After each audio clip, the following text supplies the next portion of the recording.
नमश्चंडिकायै। श्री महादेव जी बोले, पृथ्वी के भार का हरण करने के लिए महाकाली कृष्ण रूप से अपनी सेना को धृतराष्ट्र पुत्रों की सहायता में नियोजित कर स्वयं पूर्ण रूप से सात्यकी सहित पांडवों के पास चली आई। महामते, अनेक देशों के निवासी राजागण पांडवों और कौरवों की सहायता के लिए आए। महामुने, क्षत्रियों का वैसा एकत्रीकरण न कभी हुआ और न कभी होगा। उस समय वह धर्म क्षेत्र कुरुक्षेत्र अनेक देशों के गज, अश्वरथ और पैदल सैनिकों से व्याप्त हो गया।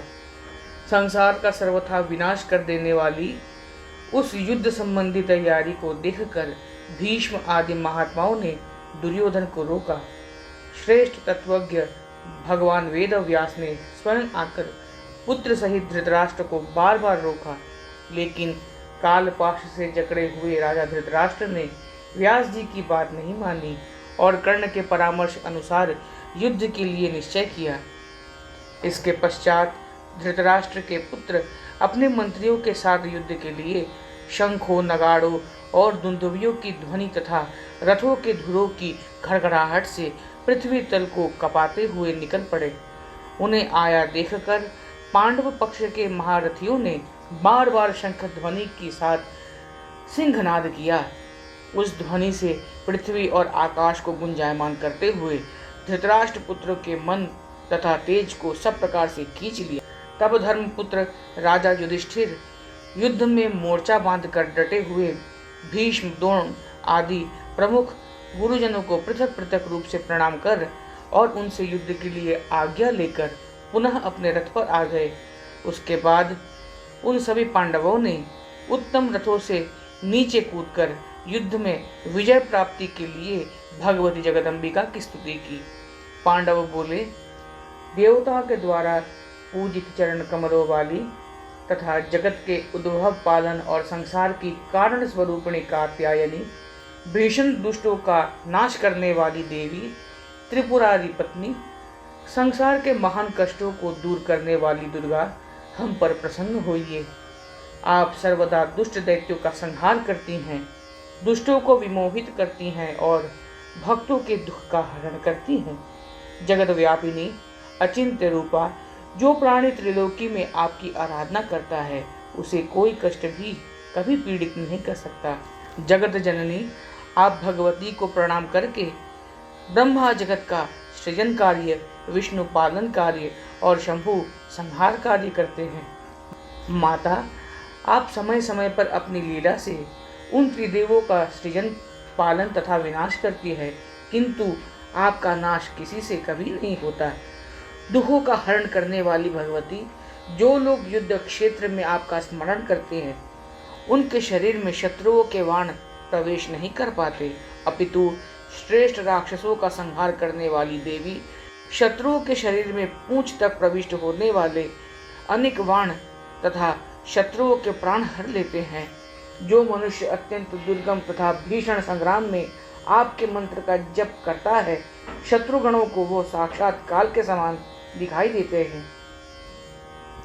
जिसके मुख से आपका ब्रह्माक्षर स्वरूप मंत्र उच्चारित होता है, आप निश्चित रूप से उसे विजय प्रदान करती है।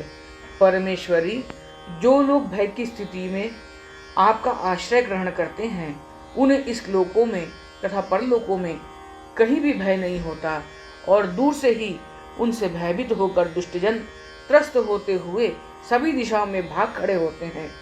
पूर्व काल में देवासुर संग्राम में देवराज इंद्र ने आपकी आराधना करके ही राक्षस समुदाय का संहार किया था और उसी तरह भगवान श्री रामचंद्र ने आपकी उपासना करके राक्षस कुल का वध किया था। देवी, आपकी आराधना के बिना यह विजय संभव नहीं है, अतः हम विजय प्रदान करने वाली जगत के प्राणियों द्वारा एकमात्र वंदनीय, विश्व की आश्रय स्वरूपिणी तथा ब्रह्मा विष्णु महेश के द्वारा भली भांति पूजित चरण कमलों वाली आप भगवती की आराधना करते हैं। आप हम लोगों को विजय प्रदान करें। आपकी कृपा से ही हम लोग संग्राम में शत्रुओं का संहार करके विजय प्राप्त करें। श्री महादेव जी बोले, इस प्रकार महात्मा पांडवों की स्तुति करने से भगवती अत्यंत प्रसन्न हो गई और अंतरिक्ष में साक्षात विराजमान होकर उन्होंने वर प्रदान किया। देवी बोली, आप लोग मेरी कृपा से रण क्षेत्र में शत्रुओं को बार बार मारकर इस राज्य को निष्कंटक रूप से प्राप्त करेंगे। पृथ्वी का भार मिटाने और आप लोगों की विजय के लिए मैं अपनी लीला से वासुदेव श्री कृष्ण के रूप में उत्पन्न हुई हूँ। अर्जुन के विशाल कपित ध्वज रथ में वासुदेव रूप से सदा स्थित रहकर मैं निश्चित रूप से आप लोगों की रक्षा करूंगी। संसार में जो लोग इस स्तोत्र से भक्ति पूर्वक मेरा स्तवन करेंगे उन्हें मैं सदा विजय प्रदान करूंगी, इसमें संदेह नहीं है। श्री महादेव जी बोले, इस प्रकार वर प्राप्त कर महारथी पांडु पुत्रों का मुख कमल प्रसन्नता से खिल उठा और उन्होंने युद्ध में अपनी विजय का निश्चय कर लिया। तत्पश्चात उन पांडवों ने कवच धारण करके स्वर्ण मंडित रथों पर आरूढ़ होकर अलग अलग शंख ध्वनि की। अर्जुन के रथ पर विराजमान बलवान श्री कृष्ण ने पांचजन्य नामक महान शंख बार बार तीव्र ध्वनि से बजाया। उस शंख ध्वनि से पृथ्वी कांप गई और यह जगत विक्षुब्ध हो उठा। सैनिकों सहित धृतराष्ट्र के सभी पुत्रों के मन में विषाद व्याप्त हो गया। लोक में महारथियों के रूप में प्रसिद्ध भीष्म कौरवों के सेनाध्यक्ष बने। भीष्म के विद्वेष के कारण कर्ण शस्त्र का त्याग करके युद्ध से विरत रहा। उसी तरह 10,000 हाथियों के बल वाले वीर भीम पांडवों के सेनापति बने। वह साक्षात दूसरे काल की भांति प्रतीत हो रहे थे। महामुने, भीष्म के साथ 10 रातों तक युद्ध होता रहा। नारद भीष्म ने अकेले ही पांडव सेना के 10 करोड़ सैनिकों का संहार किया। उसी प्रकार दुर्योधन के भी बहुत से सैनिक मारे गए। महान बल तथा पराक्रम वाले पांडवों ने उससे भी अधिक संख्या में दुर्योधन के सैनिकों का संहार किया।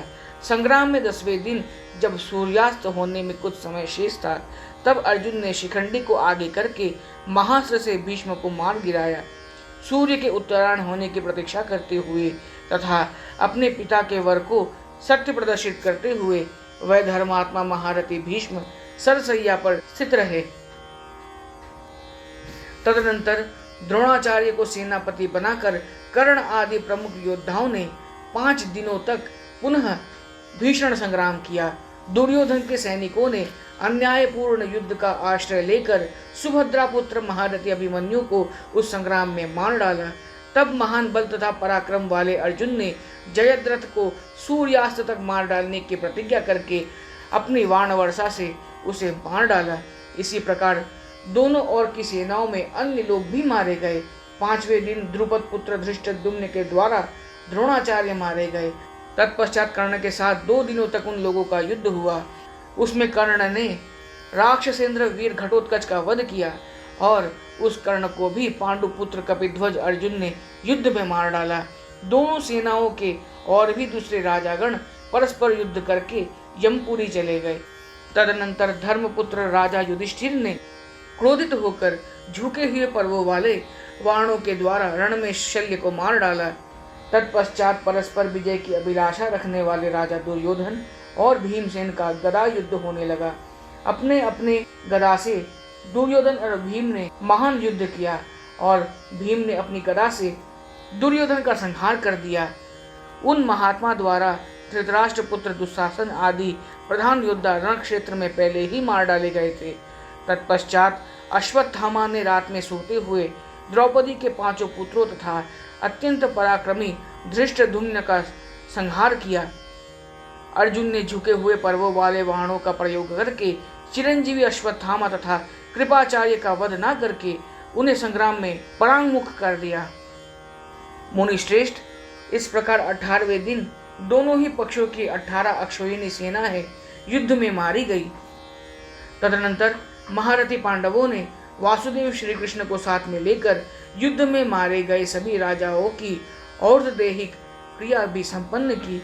भीष्म पितामह ने माघ महीने में शुक्ल पक्ष की अष्टमी तिथि को प्राण त्याग दिया और महादेवी की कृपा से पांडव राज्य का भोग करने लगे। ओम नमः चंडिकायै।